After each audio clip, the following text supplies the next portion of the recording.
Ravi colours இன்றைய trending பெண்களுக்கான exclusive கலெக்ஷனுடன் kurtis, palazzo pant, Patiala pant, துப்பட்டாக்கள், ஷேப்வேர்கள், நைட்டிகள், பிராண்டட் உள்ளாடைகளும் கிடைக்கும். ரவி கலர்ஸ், நேரு வீதி, ராஜா தியேட்டர் சிக்னல் அருகில், புதுச்சேரி. வணக்கம். முக்கிய செய்திகள். களை கட்டும் விநாயகர் சதுர்த்தி விழா கொண்டாட்டங்கள். சிலை அமைக்க பல்வேறு கட்டுப்பாடுகள் விதிக்கப்பட்டுள்ள நிலையில் தீவிர கண்காணிப்பில் ஈடுபட்டுள்ள காவல்துறை. 1 கோடி ரூபாய் கேட்டு ஆய்வாளரை மிரட்டிய வழக்கு. சிபிசிஐடிக்கு அதிரடியாக மாற்றம். பாரதிய ஜனதாவை கழட்டிவிட்டு விஜயுடன் கூட்டணி அமைக்க முதலமைச்சர் ரங்கசாமி திட்டமிடுகிறார். முன்னாள் முதலமைச்சர் நாராயணசாமி பரபரப்பு பேட்டி. விடுபட்ட மாணவர்களுக்கு மடிக்கணினிக்கு பதிலாக பணம் வழங்க முடிவு. ஆளுநரிடம் ஒப்புதல் பெற கோப்பு அனுப்பியுள்ளது பள்ளிக் கல்வித்துறை. இனி விரிவான செய்திகள். விநாயகர் சதுர்த்தி விழாவையொட்டி புதுச்சேரி, காரைக்காலில் பல்வேறு கட்டுப்பாடுகள் விதிக்கப்பட்டுள்ள நிலையில் கூடுதலாக காவல்துறையினர் தீவிர கண்காணிப்பு பணியில் ஈடுபடுத்தப்பட்டுள்ளனர். நாடு முழுவதும் ஆகஸ்ட் 27ஆம் தேதி புதன்கிழமை விநாயகர் சதுர்த்தி விழா கொண்டாடப்பட உள்ளது. புதுச்சேரியில் இந்து முன்னணி மற்றும் விநாயகர் சதுர்த்தி பேரவை சார்பில் ஆண்டுதோறும் விநாயகர் சதுர்த்தி விழா வெகு விமரிசையாக நடத்தப்படும். இந்நிலையில் புதுச்சேரி நகர்ப்புற மற்றும் கிராமப்புற பகுதிகளில் 100க்கும் மேற்பட்ட இடங்களில் விநாயகர் சிலைகள் அமைக்கப்பட்டு பூஜை நடத்தப்படும். இந்த ஆண்டு நம்ம சாமி நம்ம கோவில் நாமே பாதுகாப்போம் என்னும் பெயரில் தமிழகம் புதுச்சேரியில் உள்ள அனைத்து கோவில்களையும் பாதுகாக்கவும் மேம்படுத்தவும் விழிப்புணர்வு ஏற்படுத்தும் விதமாக கொண்டாடப்பட உள்ளது. புதுச்சேரி மற்றும் காரைக்காலில் 500 இடங்களில் விநாயகர் சிலைகள் பிரதிஷ்டை செய்து வழிபட விநாயகர் சதுர்த்தி பேரவை சார்பில் முடிவு செய்யப்பட்டுள்ளதாக தெரிகிறது.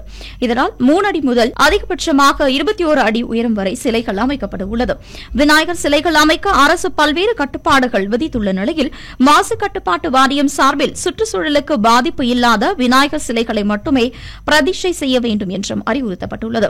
ரசாயனம் கலந்த பாதிப்பு ஏற்படுத்தும் சிலைகள் அமைத்தால் நடவடிக்கை எடுக்கப்படும் என்றும் எச்சரிக்கை விடுக்கப்பட்டுள்ள நிலையில் பொது இடங்களில் விநாயகர் சிலைகளை பிரதிஷ்டை செய்ய நகராட்சி கொம்யூன் அந்தந்த பகுதி காவல்துறையினரிடம் அனுமதி பெற வேண்டும் என்றும் கட்டுப்பாடுகள் விதித்துள்ளது. மேலும் வரும் 31ஆம் தேதி மாலை 4 மணிக்கு விநாயகர் சதுர்த்தி விஜர்சன ஊர்வலம் நடைபெறவுள்ளதையொட்டி ஊர்வலத்திற்கும் காவல்துறையினர் பல்வேறு கட்டுப்பாடுகளை விதித்துள்ளனர்.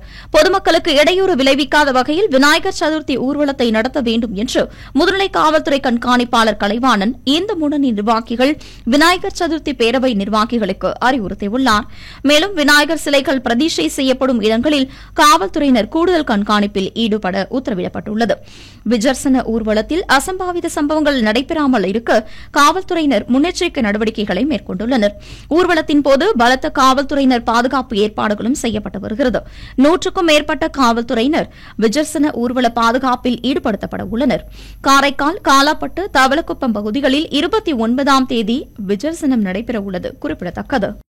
புதுச்சேரியில் 1 கோடி ரூபாய் பணம் கேட்டு காவல்துறை ஆய்வாளரை மிரட்டிய வழக்கு சிபிசிஐடிக்கு மாற்றப்பட்டுள்ளது. புதுச்சேரி போக்குவரத்து காவல்துறை கண்காணிப்பாளர் செல்வம் ஆய்வாளராக பணியாற்றிய போது பாலியல் வழக்கில் ஒருதலைபட்சமாக செயல்பட்டதாக குற்றச்சாட்டு எழுந்தது. இதுகுறித்து தமிழக வாழ்வுரிமை கட்சி சென்னை உயர்நீதிமன்றத்தில் வழக்கு தொடர்ந்தது. இந்நிலையில் அந்த கட்சியின் புதுச்சேரி மாநில பொறுப்பாளர் ஸ்ரீதர் வழக்கை திரும்பப் பெற காவல்துறை கண்காணிப்பாளர் செல்வத்திடம் 1 கோடி ரூபாய் கேட்டுள்ளார்.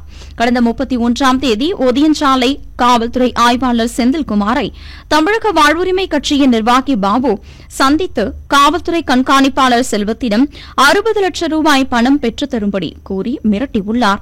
இதுகுறித்து ஆய்வாளர் செந்தில்குமார் அளித்த புகாரின் அடிப்படையில் ஒதியஞ்சாலை காவல்துறை துணை ஆய்வாளர் ராஜன் விசாரணை நடத்தி பணம் கேட்டு மிரட்டிய தமிழக வாழ்வுரிமை கட்சி நிர்வாகி பாபு மற்றும் மாநில பொறுப்பாளர் ஸ்ரீதர் ஆகியோர் மீது வழக்கு பதிவு செய்தார். பாபு கைது செய்யப்பட்டு சிறையில் அடைக்கப்பட்ட நிலையில் ஸ்ரீதரை பிடிக்க தனிப்படை அமைக்கப்பட்டது. இதனைத் தொடர்ந்து அவர் தலைமறைவாகிவிட்டார். இந்த வழக்கை சிபிசிஐடி விசாரணைக்கு மாற்றிட காவல்துறை கண்காணிப்பாளர் ஷாலினி சிங் உத்தரவிட்டுள்ளார். இந்த வழக்கு தொடர்பான கோப்புகளை ஒதியஞ்சாலை காவல்துறையினர் சிபிசிஐடி வசம் ஒப்படைத்துள்ளனர். ஆய்வாளர் பாபுஜி தலைமையிலான காவல்துறையினர் இந்த வழக்கை விசாரிக்க தொடங்கியுள்ளனர் என்பது குறிப்பிடத்தக்கது. பாரதிய ஜனதாவை கழட்டிவிட்டு நடிகர் விஜயுடன் கூட்டணி அமைக்க முதலமைச்சர் ரங்கசாமி திட்டமிடுவதாக முன்னாள் முதலமைச்சர் நாராயணசாமி தெரிவித்துள்ளது அரசியல் வட்டாரத்தில் பரபரப்பை ஏற்படுத்தியுள்ளது. தேர்தல் ஆணையத்தை கண்டித்து நாடு முழுவதும் காங்கிரஸ் கட்சி சார்பில் போராட்டம் நடைபெற்று வருகிறது. இதேபோல் புதுச்சேரியில் தொகுதிதோறும் வட்டார காங்கிரஸ் சார்பில் தீப்பந்த போராட்டம் நடைபெற்று வருகிறது. மணவெளி தொகுதி வட்டார காங்கிரஸ் சார்பில் தீப்பந்த போராட்டம் நடைபெற்றது. புதுச்சேரி கடலூர் சாலை பூரணாங்குப்பம் சந்திப்பில் இருந்து புறப்பட்ட தீப்பந்த பேரணிக்கு முன்னாள் அரசு கொறடா அனந்தராமன் தலைமை தாங்கினார். முன்னாள் முதலமைச்சர் நாராயணசாமி, சட்டமன்ற கட்சித் தலைவர் வைத்தியநாதன், முன்னாள் அமைச்சர்கள் ஷாஜகான், கந்தசாமி, முதுநிலை துணைத் தலைவர் தேவதாஸ் உள்ளிட்ட பலர் பங்கேற்ற இந்த பேரணி முக்கிய வீதிகள் வழியாக வந்து பாலமுருகன் கோவிலை அடைந்தது. இந்த போராட்டத்திற்கு பின்னர் முன்னாள் முதலமைச்சர் நாராயணசாமி செய்தியாளர்களிடம் பேசும்போது, மோடி அரசின் கைக்கூலியாக தலைமை தேர்தல் ஆணையர் செயல்படுகிறார். அவர் பதவி விலக வேண்டும்.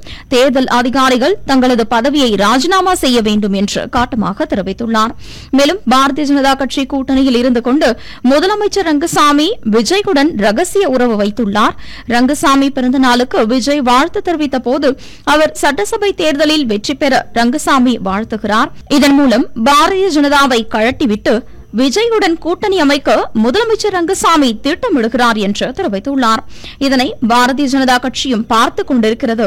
எனவே ரங்கசாமியின் கூட்டணியில் பாஜக நீடிக்கலாமா என்றும் அவர் கேள்வி எழுப்பியுள்ளார். விடுபட்ட அரசு பள்ளி மாணவர்களுக்கு மடிக்கணினிக்கு பதிலாக பணம் வழங்குவதற்கான கோப்பு ஆளுநரிடம் ஒப்புதல் பெற பள்ளிக்கல்வித்துறை சார்பில் அனுப்பி வைக்கப்பட்டுள்ளது. புதுச்சேரியில் கடந்த 2015ஆம் ஆண்டு முதலமைச்சராக இருந்த ரங்கசாமி லேப்டாப் திட்டத்தை முதலில் அறிவித்தார். அந்த ஆண்டு ஆகஸ்ட் மாதம் 15ஆம் தேதி இலவச மடிக்கணினி திட்டம் துவக்கி வைக்கப்பட்டது. தொடர்ந்து 20 கோடி ரூபாய் செலவில் 2013, 14 மற்றும் 2014, 15ஆம் ஆண்டு 12ஆம் வகுப்பு முடித்த மாணவர்களுக்கு இலவச மடிக்கணினி வழங்கப்பட்டது. அதன் பிறகு நிதி நெருக்கடி மற்றும் ஆட்சி மாற்றத்தாலும் இந்த திட்டம் கிடப்பில் போடப்பட்டது. தொடர்ந்து பல ஆண்டுகளுக்கு பிறகு மீண்டும் அரசு பள்ளி மாணவர்களுக்கு மடிக்கணினி வழங்கும் திட்டம் கடந்த ஆண்டு ஜனவரி 23ஆம் தேதி மீண்டும் துவங்கப்பட்டது. இருப்பினும் 2022-23ஆம் ஆண்டு பயின்ற அரசு பள்ளி மாணவர்களுக்கு இலவச மடிக்கணினிகள் வழங்கப்படவில்லை. இந்நிலையில் விடுபட்ட இந்த அரசு பள்ளி மாணவர்களுக்கும் இலவச மடிக்கணினி வழங்க வேண்டும் என பல்வேறு தரப்பினர் கோரிக்கை வைத்தனர். இந்த மாணவர்களுக்கு மடிக்கணினிக்கு பதிலாக பணமாக வழங்கிட தற்போது புதுச்சேரி அரசு முடிவு செய்துள்ளது. இது தொடர்பாக கோப்பு பள்ளிக்கல்வித்துறை வாயிலாக ஆளுநரின் ஒப்புதலுக்கு அனுப்பி வைக்கப்பட்டுள்ளது. ஆளுநரின் அனுமதி கிடைத்ததும் 8000 மாணவர்களுக்கு இலவச லேப்டாப்பிற்கு பதில் பணமாக அவர்களுடைய வங்கிக் கணக்கில் வரவு வைக்க திட்டமிடப்பட்டுள்ளது. அரசு பள்ளி மாணவர்களுக்கான இலவச மடிக்கணினி 7000 ரூபாய் முதல் 8000 ரூபாய் வரை கொள்முதல் செய்யப்படுகிறது. எனவே இந்த தொகை விடுபட்ட மாணவர்களுக்கு கிடைக்க வாய்ப்புள்ளது என்றும் தகவல்கள் வெளியாகியுள்ளது.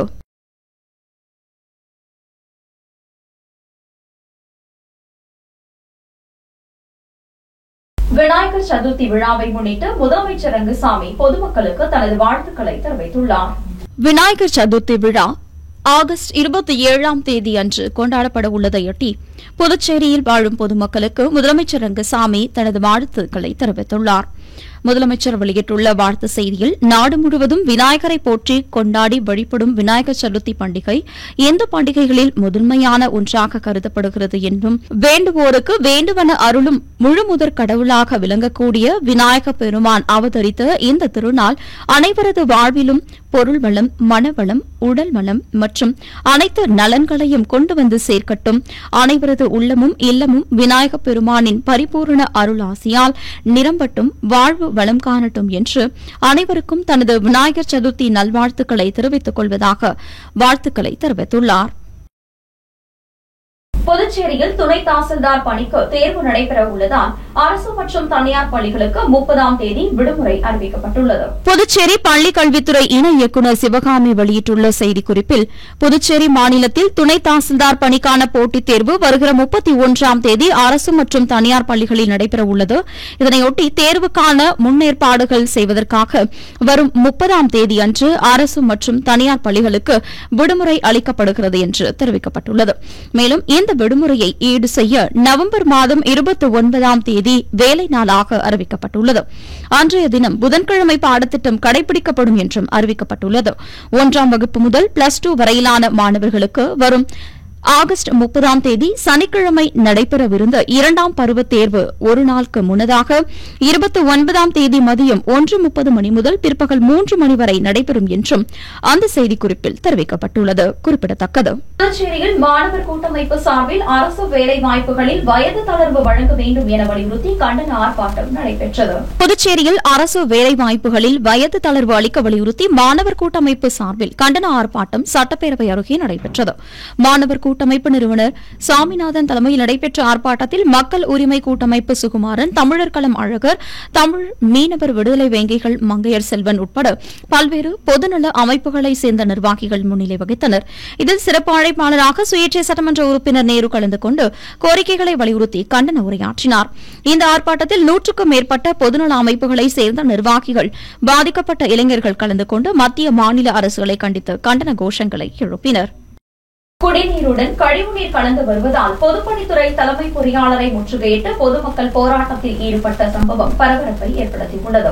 புதுச்சேரி முதலியார்பேட்டை தொகுதிக்குட்பட்ட சுதானா நகர், நயினார் மண்டபம், முருங்கப்பாக்கம், வேல்ராமட்டு பகுதிகளில் பொதுப்பணித்துறை மூலம் வீடுகளுக்கு குடிநீர் விநியோகிக்கப்பட்டு வருகிறது. இந்நிலையில் கடந்த 2 ஆண்டுகளாக இந்த குடிநீரில் கழிவுநீர் கலந்து பழுப்பு நிறத்தில் குடிநீர் விநியோகிக்கப்பட்டு வருவதாக அப்பகுதி பொதுமக்கள் சட்டமன்ற உறுப்பினர் மற்றும் அதிகாரிகளை சந்தித்து புகார் அளித்தும் எந்த நடவடிக்கையும் எடுக்கப்படவில்லை என்று கூறப்படுகிறது. இதனை கண்டித்து அப்பகுதி பொதுமக்கள் 50க்கும் மேற்பட்டோர் கையில் கழிவுநீர் கலந்த குடிநீருடன் பொதுப்பணித்துறை தலைமை அலுவலகத்திற்கு சென்று தலைமை பொறியாளர் வீரசெல்வத்தை முற்றுகையிட்டனர். மேலும் தங்கள் கையில் எடுத்து வந்த குடிநீரை காட்டி இதை எப்படி தாங்கள் குடிப்பது, இதனை குடித்த பலர் நோய்களால் பாதிக்கப்பட்டு மருத்துவமனையில் சிகிச்சை பெற்று வருவதாக கூறி வாக்குவாதத்தில் ஈடுபட்டனர். இதனையடுத்து உடனடியாக இதுகுறித்து நடவடிக்கை எடுப்பதாக தலைமை பொறியாளர் உறுதியளித்ததை தொடர்ந்து பொதுமக்கள் அங்கிருந்து கலைந்து சென்றனர். கழிவு நீர் வந்து ஓட்ட வழியாக அது உள்ள புகுந்து 2 மிக்ஸ் ஆகி புதிய பைப்பு நீரும் பழைய இதுலையும் மிக்ஸ் ஆகிறதுனால தண்ணி எல்லாருக்குமே கழிவுநீர் கலந்து வந்துருச்சு. இதனால் தொடர்ந்து இந்த பகுதியில் வந்து நிறைய பேர் உடம்பு சரியில்லை. இது இல்லாமல் இன்றைக்கி பார்த்தீங்கன்னா அரசு மருத்துவமனையில் ஒரு 16 பேர் வந்து பெட்டில் அட்மிட் ஆகியிருக்காங்க. இதை நான் நேரில் போய் பார்த்து அங்கே இருக்கிற மருத்துவ அதிகாரிகளை கேட்கும்போது தண்ணியால் தான் இந்த பிரச்சனை வந்ததுன்னு சொன்னாங்க. இது சம்மந்தமாக நாங்கள் போயிட்டு ஏரியாவில் கேட்கும்போது நிறைய பேர் உடம்பு சரியில்லாமல் தனியார் ஹாஸ்பிட்டலில் வந்து அனுமதி பெற்றிருந்தாங்க.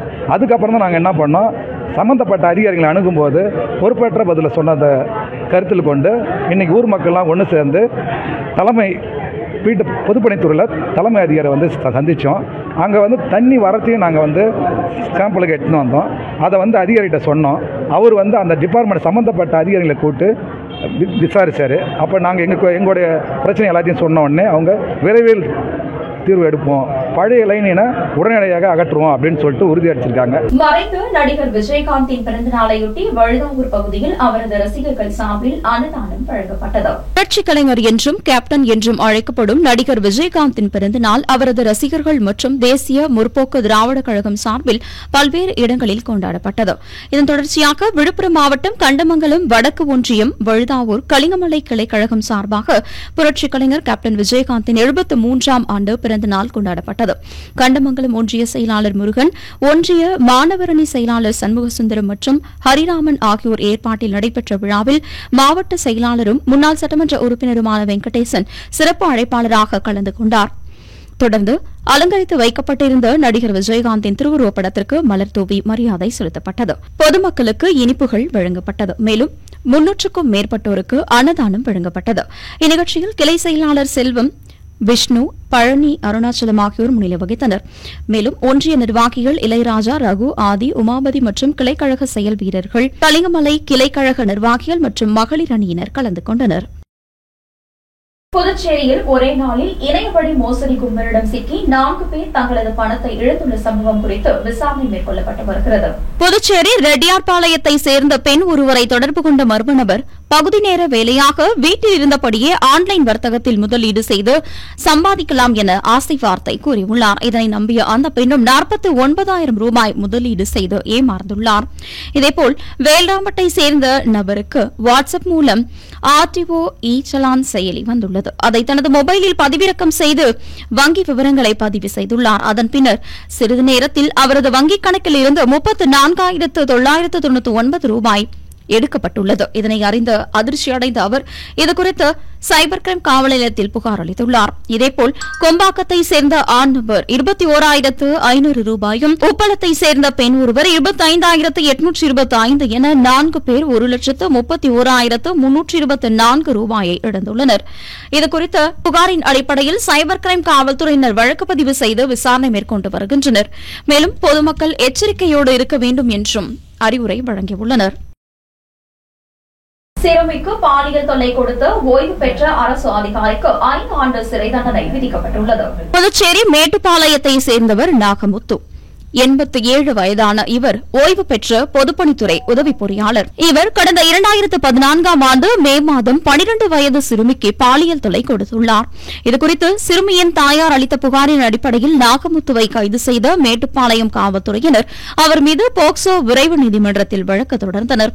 இந்த வழக்கில் அரசு சிறப்பு வழக்கறிஞராக பச்சையப்பன் ஆஜராகினார். வழக்கை விசாரித்த நீதிபதி சுமதி குற்றம் சாட்டப்பட்ட நாகமுத்துவிற்கு 5 ஆண்டு சிறை தண்டனை, 10,000 ரூபாய் அபராதம் விதித்து தீர்ப்பளித்தார். மேலும் பாதிக்கப்பட்ட சிறுமிக்கு இழப்பீடாக அரசு 1 லட்சம் ரூபாய் வழங்க உத்தரவிட்டார். அதனைத் தொடர்ந்து நாகமுத்து சிறையில் அடைக்கப்பட்டார்.